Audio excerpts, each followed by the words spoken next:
Resumo dos debates. Confira a partir de agora os momentos mais marcantes do Debate Maravilha. Está no ar o Resumo dos Debates.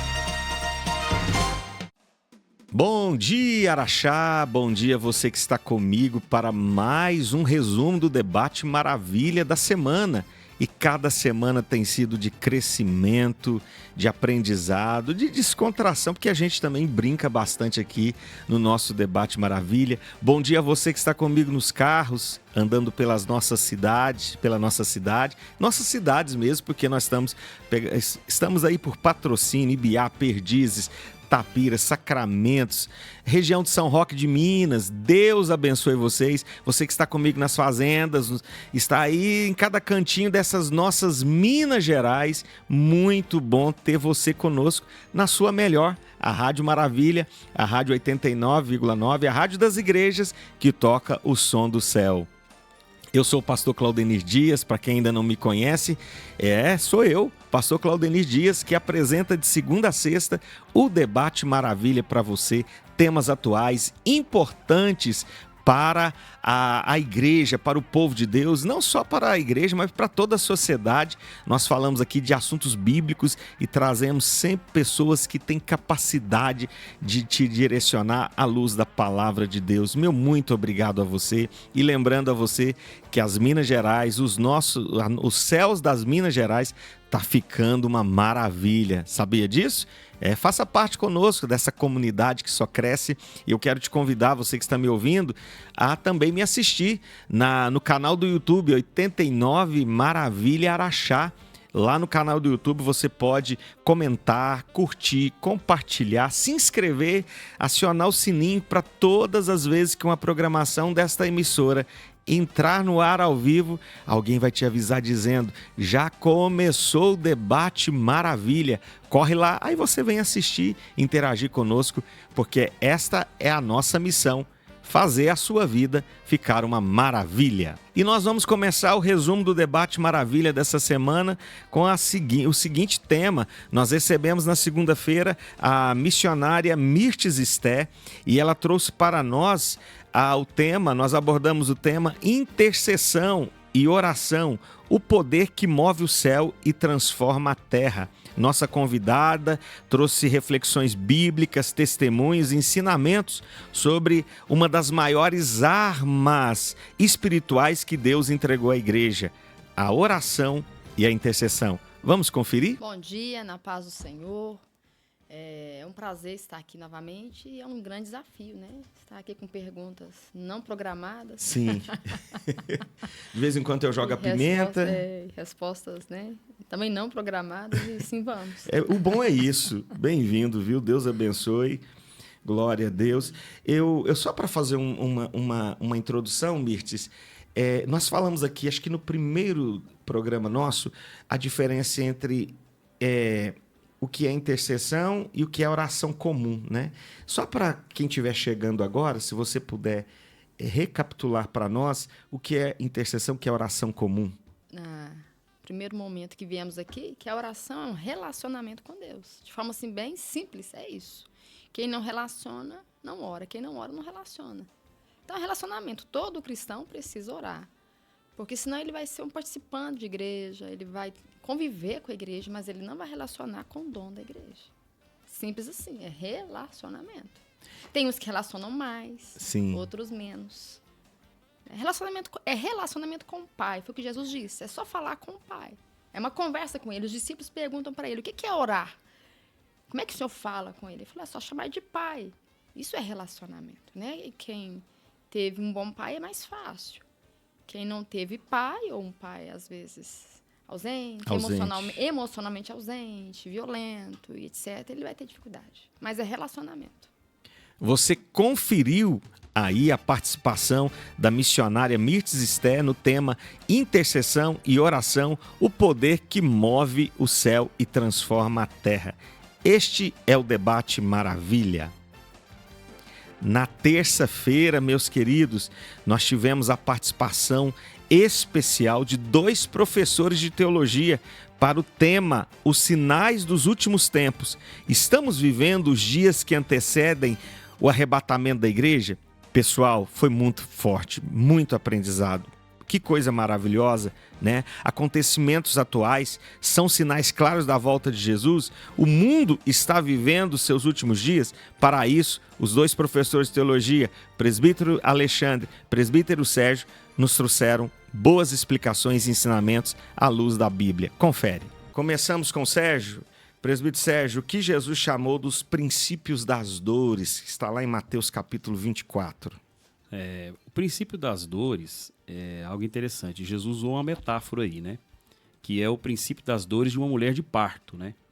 E quando a gente para analisar uma mulher que está em dores de parto, ela tem as primeiras contrações e elas são paulativas, né? Ela não é uma contração que começa e já vem a criança. Ela tem um período de tempo. Então, o Senhor Jesus coloca os princípios das dores associado a uma mulher com dores de parto, entrando em trabalho de parto, né?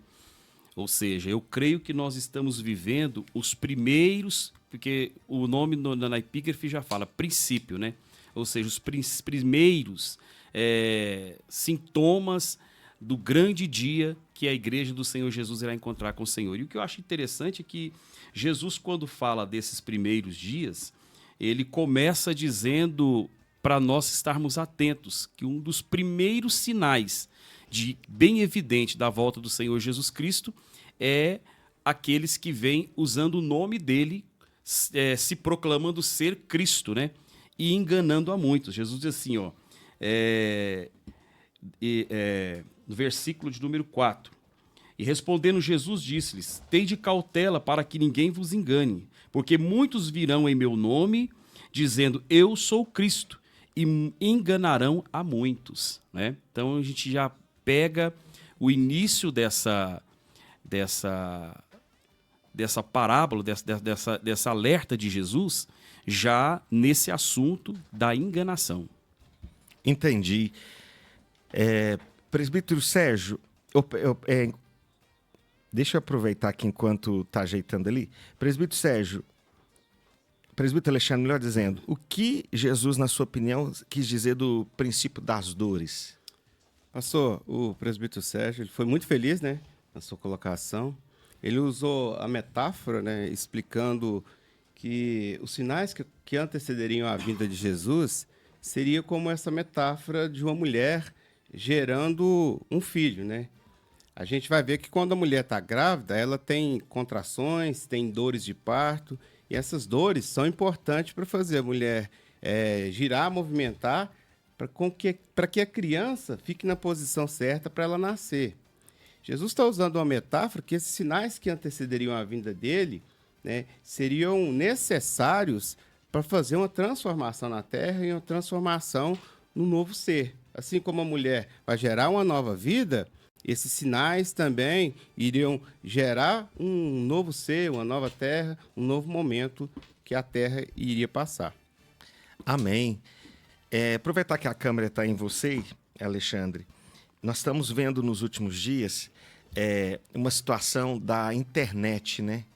O Instagram, todo dia tem um estudioso dizendo que vai acontecer isso, aquilo, que isso que você está vendo, Copa do Mundo, a capa da revista tal, tudo poderia ser uma agenda programada. Você concorda com isso?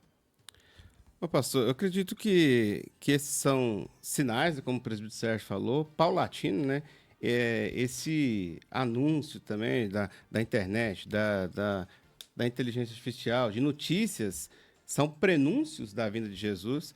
O presbítero Sérgio ele falou aqui do primeiro sinal, né, pastor? É importante a gente pontuar isso. O primeiro sinal da vinda de Jesus seria os falso Cristo e também os falsos profetas. É importante a gente pontuar. Ele poderia ter começado com qualquer tipo de sinal. Ele poderia ter falado com... O primeiro sinal seria terremoto, seria catástrofe, seria peste, fome. Mas ele começou com o primeiro sinal falando do falso Cristo. Por quê? E dos falsos profetas. Isso é importante a gente pontuar, entender por quê. Porque terremotos, pestes podem matar o corpo, pastor. Mas o falso ensinamento, ele leva à destruição da alma. a perca da salvação. Por isso que Jesus vai começar falando, o primeiro sinal da eminente vinda dele seria o surgimento de falso Cristo, né? Que a gente já teve tantos falsos cristos vindo aí, e também de falsos profetas.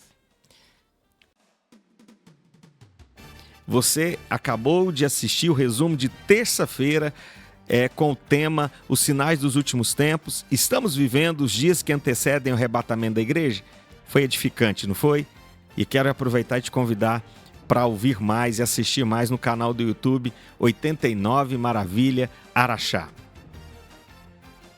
Na quarta-feira, nós trouxemos de volta para estar conosco aqui na sua 89 o nosso querido amigo e também teólogo, escritor, o nosso querido irmão que veio falar conosco sobre o tema ainda, o medo, o nosso querido irmão Renato Galdino, que é psicólogo e lançou o livro dele, né, nessa sexta-feira.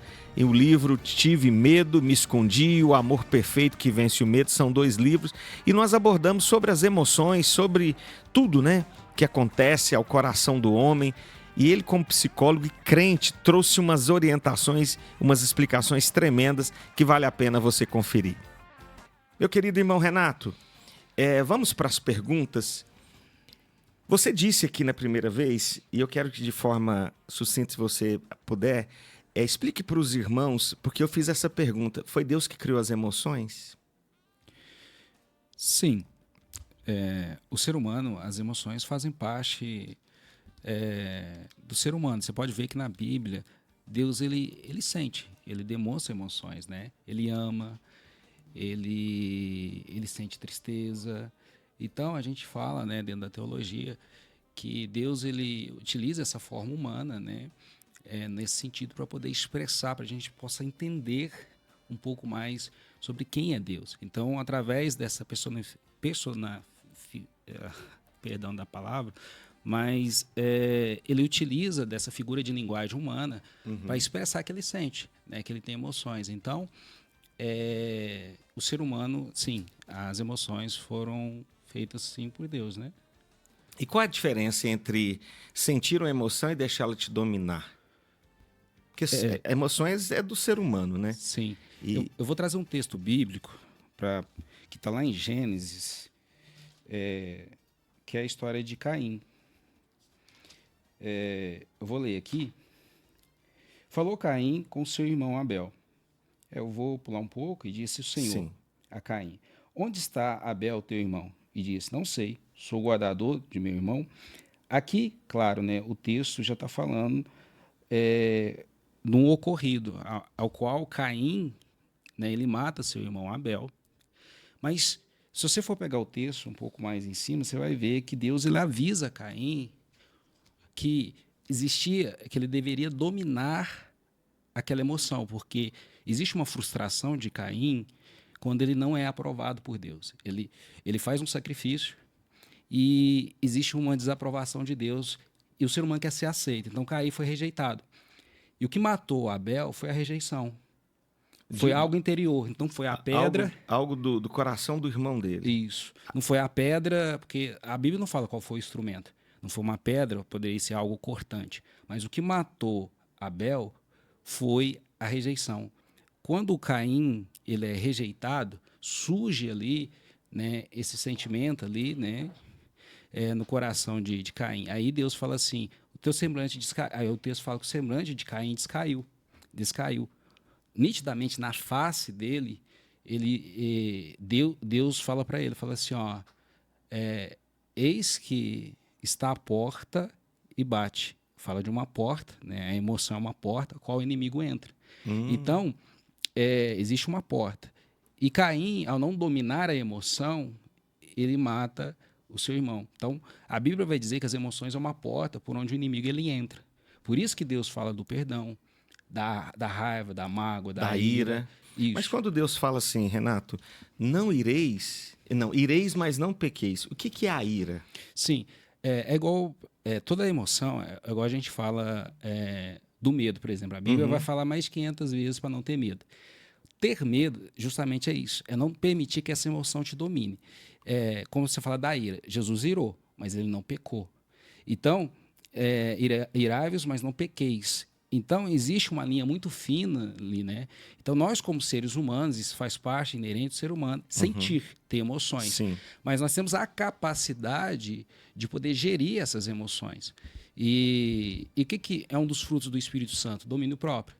Então, quando a gente tem um bom relacionamento com Deus, o Espírito Santo nos capacita com o domínio próprio, que é essa capacidade que a gente tem de poder dominar determinadas emoções para que a gente não ultrapasse essa linha. Entendi. Né? Então, é possível sentir emoções desagradáveis, emoções negativas e não ser pecado. Então, não é pecado você entristecer, não é pecado você... Isso faz parte, mas a Bíblia diz, não entristeceis o Espírito Santo. A Bíblia vai dizer que muitas vezes que a gente não deve ficar ansioso. A Bíblia vai dizer que muitas vezes nós não devemos permitir que a dor e o sofrimento nos abata. Então, ela não está falando no sentido de não sentir. Sim. Ela está falando realmente nesse sentido de não permitir que ela nos domine, porque vai trazer prejuízo para nós. Tanto no relacionamento com Deus, quanto com o próximo. Abrir portas para que o inimigo ele entre e trabalhe nas nossas vidas. Então, é como se Deus ele tivesse nos chamando a atenção e dizendo para nós assim, cuidado.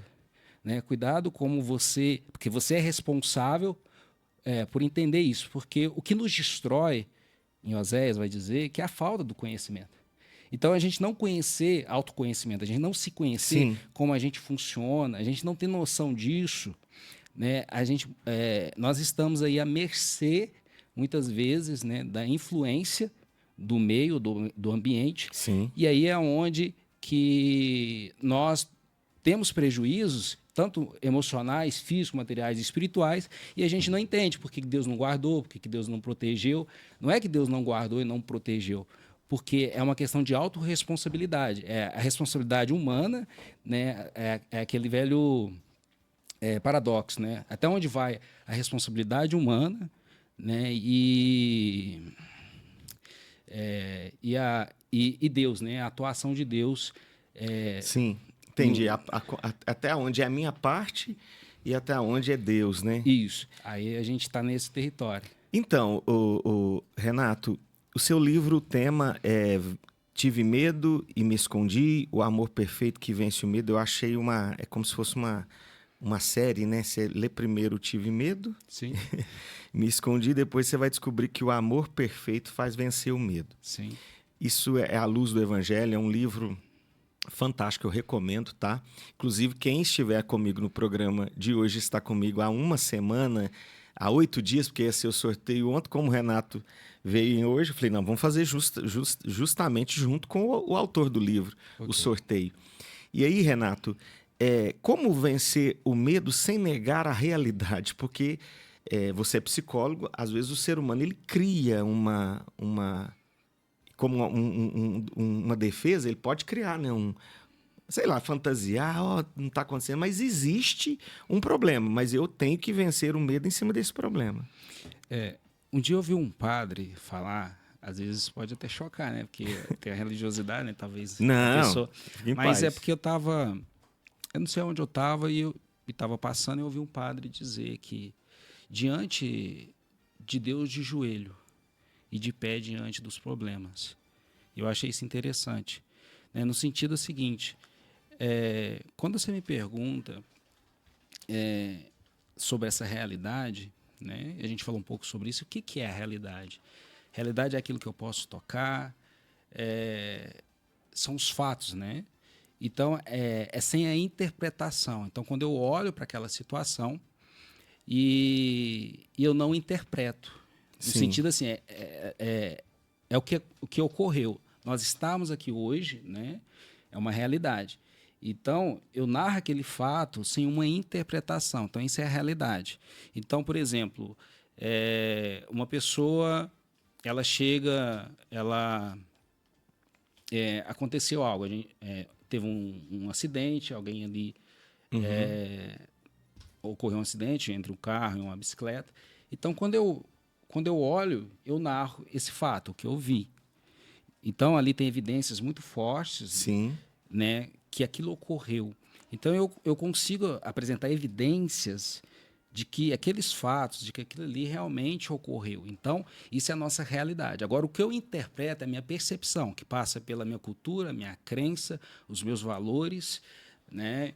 Então, é a minha realidade interna. Então, quando eu olho para aquilo, eu posso começar a julgar e dizer assim, claro que vai ocorrer o acidente. O cara, o bicicleteiro igual doido, desceu aqui e tal. Sim. Então, a pessoa ela começa a interpretar, colocar a opinião dela, colocar aquilo que é dela.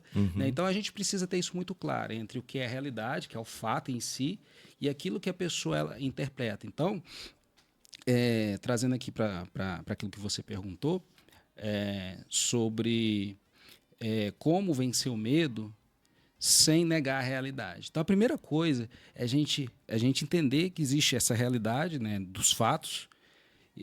Então, eu tenho medo. Medo de quê? Não, igual você falou, eu tenho medo de cobra. Muito. Então, é eu aceitar essa verdade. Sim. Então, essa realidade. Não, é fato. Eu tenho medo de cobra. Uhum.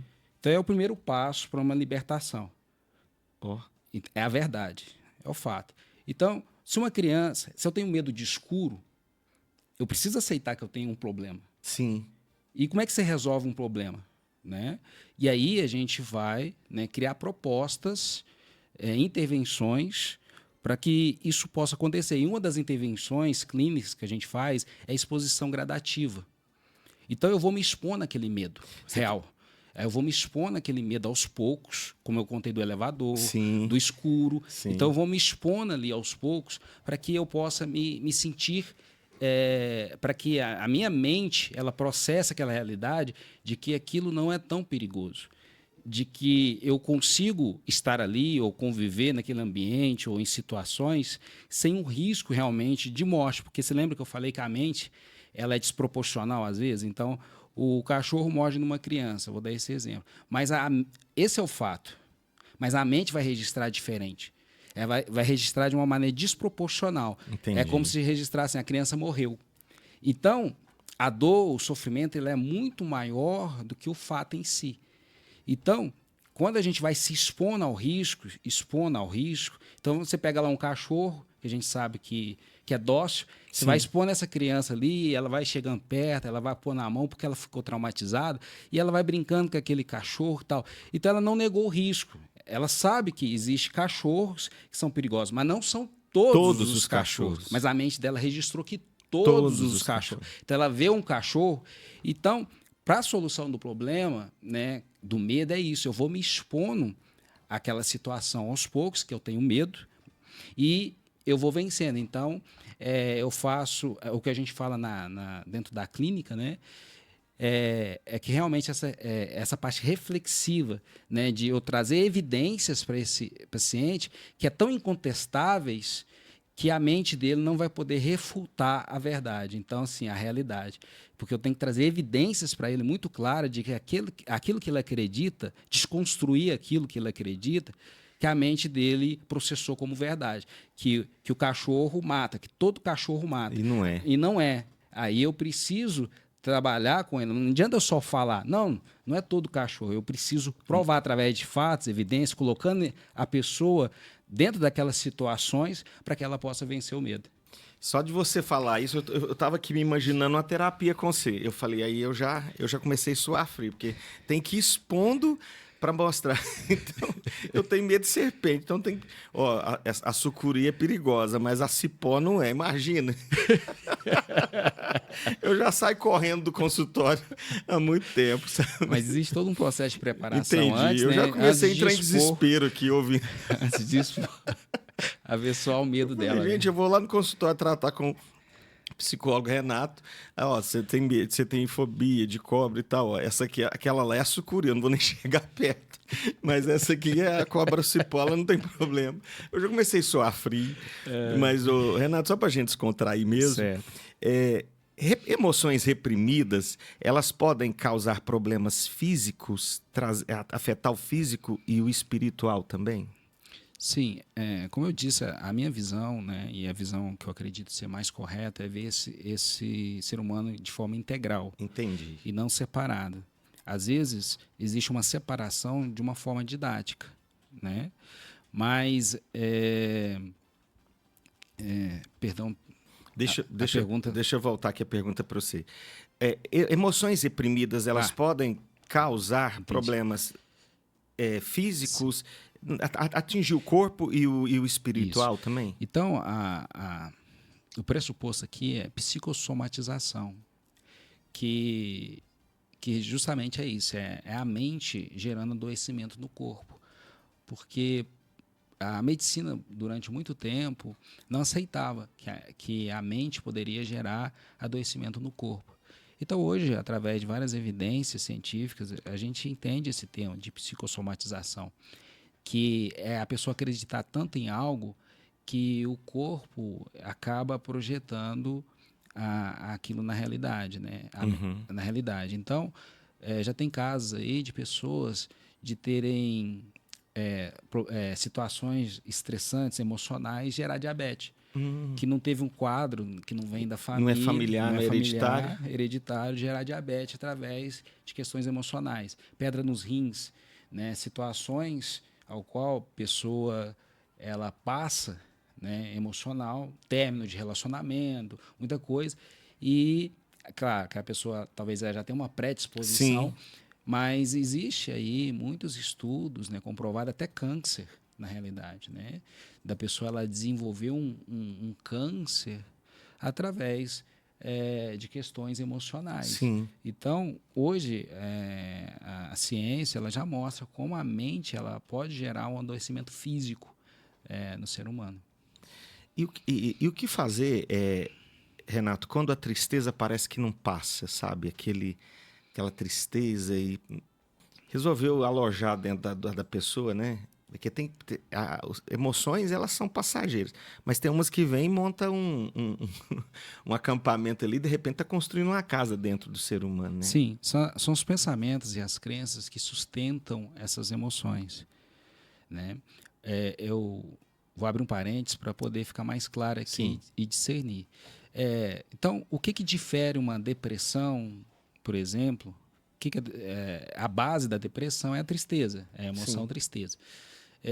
Mas o que diferencia, por exemplo, de uma pessoa de luto? É o tempo e a intensidade. Então, tudo que a gente fala aqui, a gente está falando de duração, de tempo e intensidade.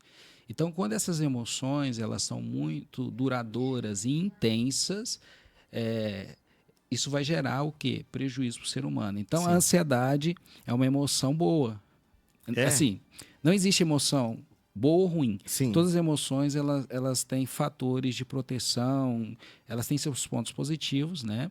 Por exemplo, a ansiedade é o que me faz levantar da cama e faz estar aqui. Sim. Então, a gente precisa ter ansiedade. Mas quando é que ela é prejudicial? Quando ela é em grau, né? Quando ela está muito alta, em frequência. Então, sim, é isso que faz com que a gente identifique o adoecimento. É o grau e a frequência. Sim. Então, se eu estou triste, existe um fator, existe uma situação por trás dessa tristeza, por exemplo, é a morte de alguém, então é natural. E é esperado de que eu fique triste, melancólico, durante um período de tempo. Então, então isso é esperado. Então, faz parte de um processo que a gente tem para a pessoa poder ter aquela aceitação. Agora, quando é que se torna uma patologia, um adoecimento? Justamente isso, quando começa em grau e frequência e os prejuízos na vida do indivíduo. Então, eu posso ter ansiedade, mas se não está me gerando prejuízo nem físico e nem nas minhas relações, no meu trabalho, então eu não preciso tratar isso. Quando é que eu vou tratar? Quando é que a pessoa ela procura um consultório, por exemplo, para tratar a ansiedade, que todos nós temos? É quando essa ansiedade começa a gerar prejuízos no relacionamento, no trabalho, então, na vida, no cotidiano. Então, essa pessoa ela começa a identificar que está acontecendo alguma coisa e ela não sabe exatamente o que é e que está gerando para ela um prejuízo. Então, ela procura um terapeuta, ela procura uma ajuda por causa dos prejuízos em si. Dentro do que você está falando, eu tenho uma pergunta. Claro que é redundante que eu vou fazer, né? O cristão pode procurar a ajuda de um psicólogo sem enfraquecer a fé? Porque Eu já tenho, como diz a irmã Lília do irmão Daílson, eu já fiz 50, já estou do meio-dia para tarde, né, que eles falam. E é o seguinte, a gente tinha uma cultura antigamente que psicólogo de jeito nenhum, também conta para o meio cristão. Eu vou falar do nosso meio, eu posso falar de nós, né? Tem que orar, vai fazer campanha de jejum, chama as irmãs para fazer 7 dias de campanha na sua casa. Claro que é válido a oração.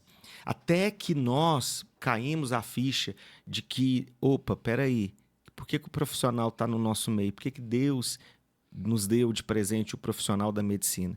Então, o cristão pode procurar ajuda de um psicólogo sem enfraquecer a sua fé? Pode e deve por causa das evidências, né? A gente estava falando de uma realidade. Aí eu te pergunto o seguinte, hoje existem evidências, né, muito fortes de que, antigamente eu vou falar da depressão, todo adoecimento mental dentro da história era tratado e demoniado. Então, era verdade. Antes do aparecimento da ciência, né? Então existe um estigma dentro das igrejas, né? Relacionado à psicologia. Por quê? Eu vou te dizer sim e não, no sentido assim. Imagina só um cristão se aconselhando com um ímpio. Nada a ver. Então, o ímpio, ele vai projetar, mesmo que ele fala, não existe neutralidade, ele vai projetar no cristão aquilo que é dele. Entendi. Diante de uma realidade interna, crenças e valores dele. Então, se entra um cristão com problema de relacionamento, logo esse psicólogo, né, por mais que ele seja um profissional, se ele tem uma crença de que deve se viver feliz, que o relacionamento não deve trazer nenhum tipo de sofrimento ou dor, aí ele vai fazer uma pergunta para esse paciente no momento de fragilidade, que vai fazer com que, às vezes, a mente dele ali, essa persuasão, fala assim, por exemplo, o que esse relacionamento tem trago para você de vantagem? Naquele momento, todas as experiências e vivências da pessoa ao longo de um período de anos tem trago para ela, assim, na mente dela, né, muita dor, sofrimento, tristeza. Ela fala, por que eu vou ficar num relacionamento? Aí começa aquele processo. Então, nós não estamos ali dentro do consultório e o psicólogo que faz isso, ele está sendo antiético. Eu não posso dizer para uma pessoa separar e também não posso dizer para uma pessoa ficar na relação. Somente se for uma relação abusiva. Sim. Eu tenho que fazer com que ele reflita sobre o porquê daquela relação. E o porquê da nossa fé é o seguinte, quando eu me uno, eu faço uma aliança. Sim. Então, eu como cristão, eu tenho minha visão de mundo. Então, então eu entendo isso. Eu entendo que aquele cristão está dentro de um relacionamento, não quer dizer que ele possa estar dentro de um relacionamento abusivo. Existem situações ao qual esse cristão passa, lutas, perseguições. Sim. Então, se esse cristão, ele vem e a gente pergunta lá, né, a religião, se ele é cristão, eu vou trabalhar com ele dentro da perspectiva de mundo dele, e não dentro de uma perspectiva de mundo, né, claro que tem baseado em teologia, em evidências científicas, que hoje a gente tem aí linhas psicológicas que entendem a importância da espiritualidade na vida do ser humano, e eu tenho base científica para falar de espiritualidade, né, dentro do consultório. Mas é um campo desconhecido para muitos psicólogos. Então eu falo assim, se a pessoa ela é cristã, né, e ela vai se aconselhar com um psicólogo que não tem a mesma visão de mundo, aí eu acredito que existe um perigo. Mas se ele vai se aconselhar com um psicólogo que é cristão, tem os valores, que entende, então essa é outra percepção. Então eu acredito nisso. Excelente. Você acabou de ver o resumo de quarta-feira com o nosso querido Renato Galdino, escritor, psicólogo, evangelista e teólogo também, falando sobre as emoções, sobre o medo.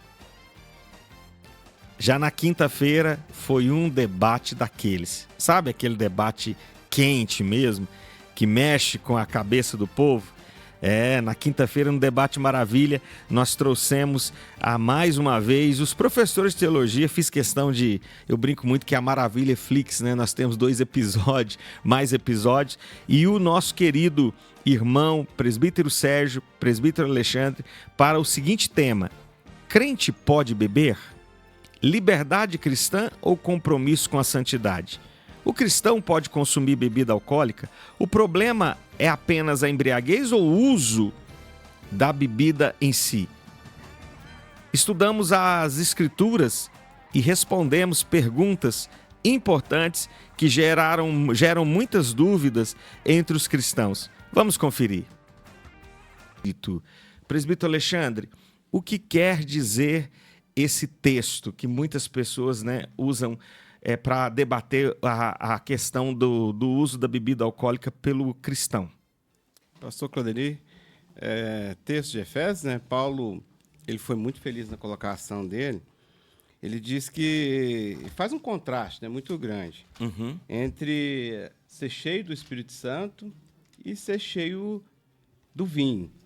Não há espaço para dois senhores, pastor. Ou você é cheio de Deus ou cheio do vinho. Né? Mais perto. João Calvino, ele comentando esse texto de Paulo, eu achei interessante a colocação dele, né? Ele diz que Paulo, ele ordena que nós sejamos cheios do Espírito Santo, né? E não cheios do vinho. Não há lugar para dois senhores na mesma mente. Se a gente olhar, pastor, quando a gente bebe alguma bebida alcoólica, ela afeta diretamente o córtex pré-frontal. Sim. E é ali que ficam as tomadas de decisões, né? Corroborando com esse texto, né, o álcool ele afeta diretamente a nossa consciência, na nossa tomada de decisão. E é ali que Deus fala com a gente, né? Deus ele habita no nosso espírito e comunica no nosso consciente, né? Para que a gente possa tomar decisões conscientes, né? Sim. E quando a gente bebe, né, quando alguma pessoa bebe, ele perde essa razão, né? Então, segundo João Calvino aqui, nesse texto de Paulo, não há espaço para uma pessoa que quer ficar consciente ser cheia de vinho e cheia de Deus. Não há espaço para dois senhores na mente que habita o Espírito Santo. Então, nós já começamos a entender que João Calvino, nesse entendimento, ele diz que a bebida pode virar um senhor da vida da pessoa. Senhor da sua consciência. Da sua consciência. Presbítero Sérgio, como que o senhor fala sobre essa questão também para nós? Olhando aqui Efésios, eu vejo que Efésios, na epígrafe do texto, fala mandamentos, né? E aqui nós temos aqui uns mandamentos. Eu queria ler a partir do versículo 14, a partir do versículo 15, perdão, que diz assim: portanto, vede prudentemente como andais, não como nécios, mas como sábios, remindo o tempo, portanto os dias são maus. Por isso, não sejais insensatos, mas entendei qual seja a vontade do Senhor. Aí vem o versículo 18. E não vos embriagueis com vinho, em que há contenda, mas enchei-vos do Espírito Santo. Então aqui Paulo está dando uma orientação acerca de você ser sóbrio, de você ser prudente, de você não ser um insensato, não ser uma pessoa que é variante de mente. Porque quando uma pessoa ela é dada ao vinho, à bebida forte, ao álcool, né, ela tende a ter essas variações de mente. Você pode ver que uma pessoa que tem costume de beber bebida alcoólica, principalmente quem tem muito diariamente, ela tem certas variações de mente. É como o nosso presbítero Alexandre muito bem explicou, que a bebida alcoólica ela atinge diretamente a parte cognitiva do corpo, do cérebro, né? Fazendo com que as pessoas tenham um reflexo mais lento.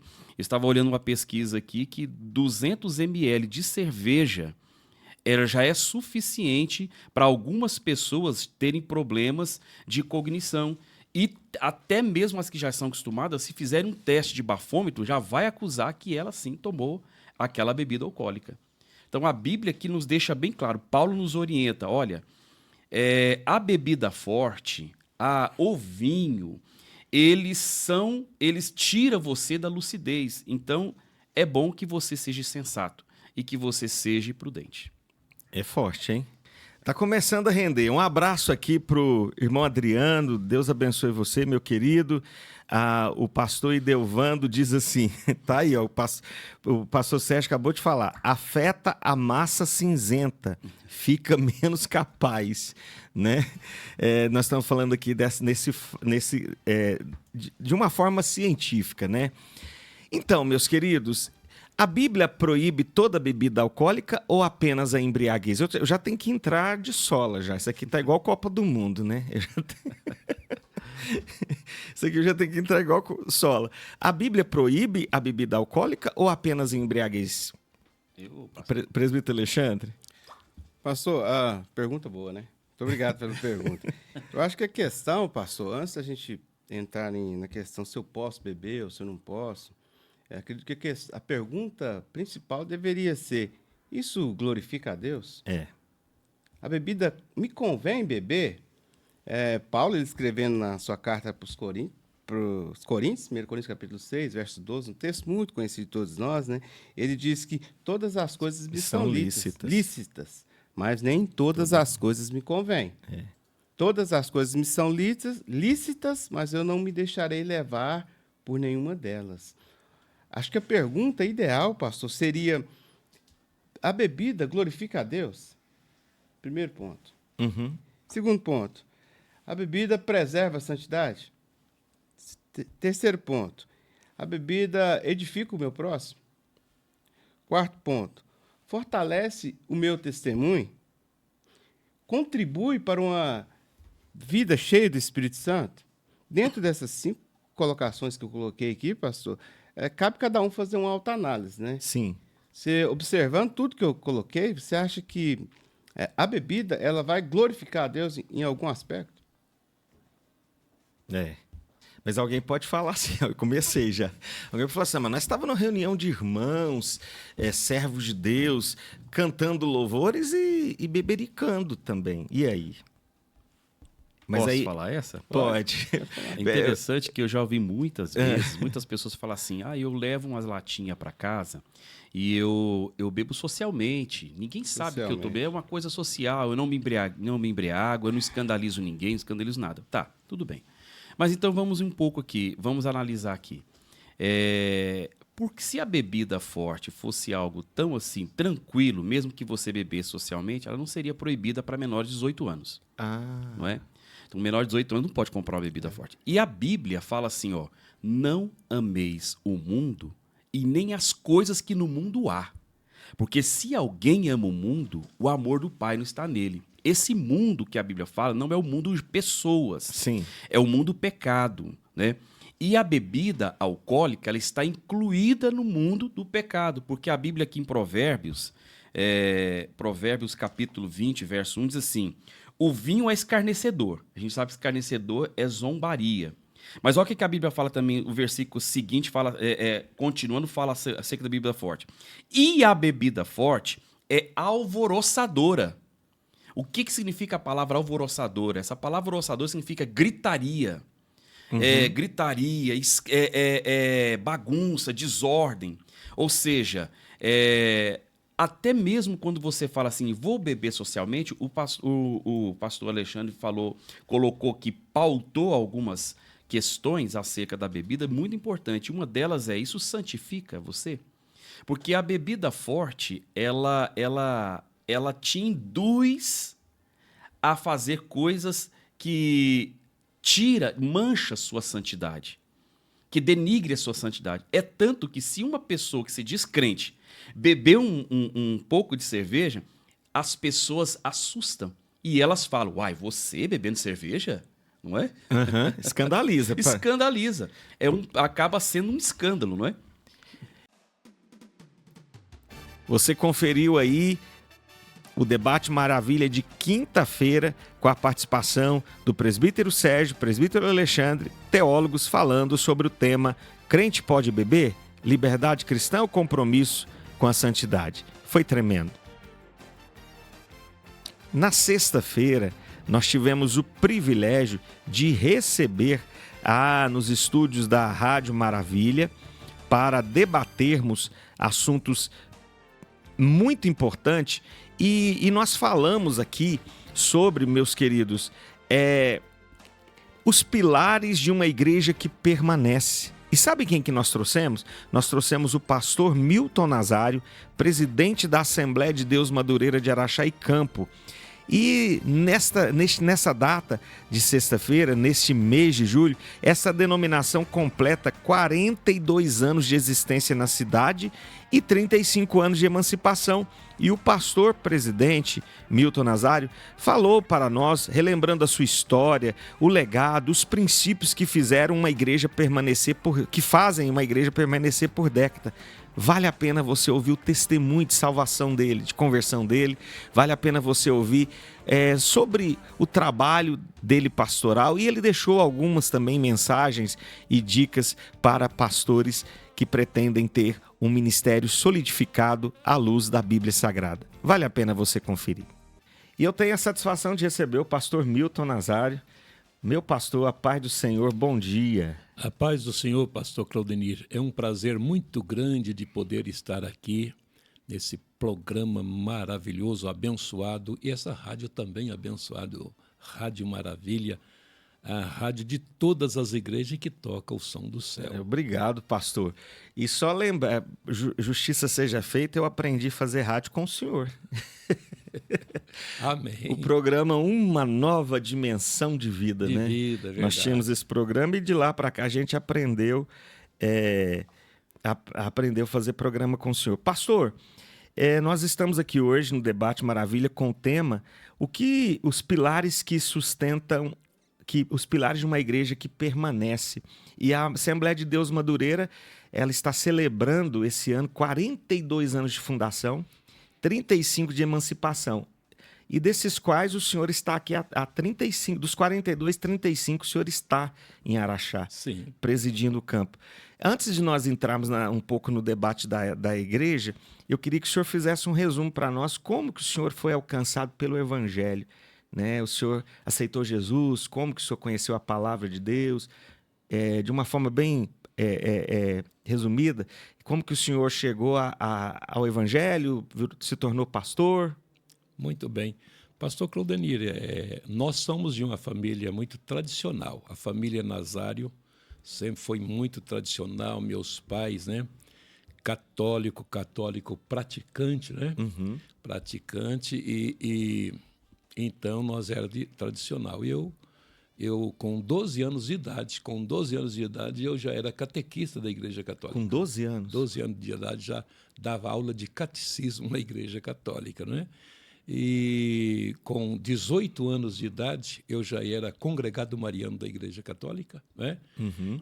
Inclusive, eu rezava terço, fazia via sacra, novena, né? Novena. Esses dias nós estávamos lembrando do 24 de junho, né? Uhum. Que é o famoso dia de São João, né? Sim.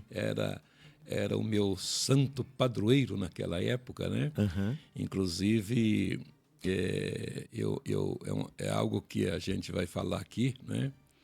E que isso acontecia comigo. Muitos podem até dizer, mas isso aí não é de Deus, né? Geralmente a fé, né? A fé. Sim. Eu, no dia 24 de São João, tinha aquela fogueira, e todos os terços que eu rezava era multidão de pessoas que compareciam. Acompanhava. Então o senhor já era um líder lá? Era um líder naquela época. Com 18 anos? 18 anos de idade, né? E foi exatamente dos 17 aos 18 anos de idade que eu se tornei congregado mariano. Sim. Porque com 18 anos de idade, em novembro, eu já tinha aceitado Jesus como Salvador da minha alma. Como que o Evangelho alcançou o senhor dentro da tradição que o senhor vivia? O Evangelho alcançou eu nessa época através de uns irmãos que mudaram através de amigos, mudaram lá para o sul do Paraná, lá em Piabiru, no estado do Paraná. Nós levamos uma família. A família dos japoneses não aceitava crente de jeito nenhum. Era uma fazenda que morava o pessoal que trabalhava na colheita lá. Isso, colheita de café, formação de café. Nós era formador de café, derrubava mata, formava café, né? E aí essa família mudaram para lá através de amigos nossos, né? Que levamos essa família. E quando os japoneses soube, eles fizeram de tudo para poder destruir a família de evangélicos. Tirar de lá do meio de vocês. Mas eles foi tão sábio que eles ganharam até os japoneses, né? Não para Jesus, mas a confiança dos japoneses lá. E a primeira vez que o irmão, chamava Valdomiro, pregou o evangelho para mim, eu só não chamei ele de santo, mas tudo quanto é nome que podia dar para uma pessoa, eu diria. E no final eu disse para ele, o nosso padre, ele sempre recomenda que aparecer esses falsos profetas, né? Esses falsos profetas, para poder fazer com que nós desviássemos. Mas você não vai fazer eu desviar, não, tá? Por quê? Porque esse irmão Valdomiro começou a pregar para um povo lá, e esse povo, inclusive eu tinha um homem chamado Vitor Argentino, que era compadre meu, né? Sim. Ele, como olhou para eles, o negócio é o seguinte, vocês falam esse negócio de religião para nós, que somos leigos, mas vai falar para o compadre Milton, né? Aí o irmão Valdomiro falou, pois eu vou falar para ele, né? e aí quando eu falei tudo quanto é nome, né, para esse irmão Valdomiro, né? Sim. Ele pegou e falou, você crê na Bíblia, senhor Milton? Eu falei, creio, claro, a Bíblia é a palavra de Deus, né? Mas como que você estuda a Bíblia? Não, aquilo que o padre ensina, manda nós ler. Só aquilo que a Igreja Católica manda ler, que nós lemos aquela parte. Aí ele mandou eu ler naquele versículo, examinai as Escrituras, porque são elas que de mim testificam. Aí ele falou, mas o senhor tem que examinar toda a Escritura, não é? E aí a coisa mais interessante na minha vida é que ele mandou eu ler os 3 capítulos de São Mateus, capítulo 24, 25 e 26, que fala exatamente, são capítulos escatológicos, escatologia. E aí o que me fez mais a conversão foi naquele momento que diz, que a palavra de Deus diz o seguinte, e todos serão escandalizados, né? Vocês serão escandalizados por causa do meu nome, né? E serão perseguidos por causa do meu nome. Quando eu parei ali, eu falei, espera aí, eu com a minha religiosidade, eu não sou perseguido por ninguém, eu sou amado pelo povo, aquilo, e agora diz que vai ser perseguido, então eu que estou perseguindo esses crentes, né? E aí começou a minha conversão. Ah, que bênção.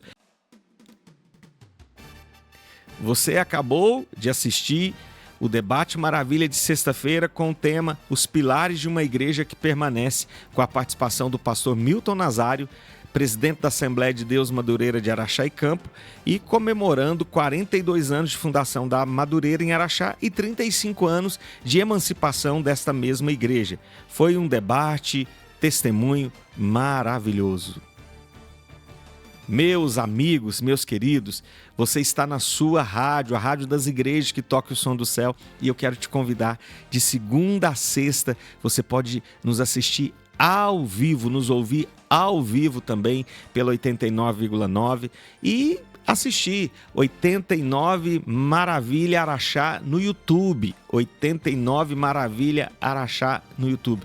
De segunda a sexta, sempre um tema voltado a você que gosta das Escrituras, que quer crescer à luz da Bíblia Sagrada, e eu te convido a estar conosco. Não deixe de estar participando, não deixe de assistir, de sintonizar no rádio, de ligar no aplicativo. Sabe por quê? Quem cresce é você e edifica a sua vida. Esta é a sua rádio, a Rádio Maravilha, e eu agradeço a Deus de coração pela sua vida, pela sua audiência. O sucesso que nós estamos tendo é você que faz parte dele. O que seria de nós se não fosse você, essa audiência fiel, bonita, abençoada, que tem sempre nos ajudado?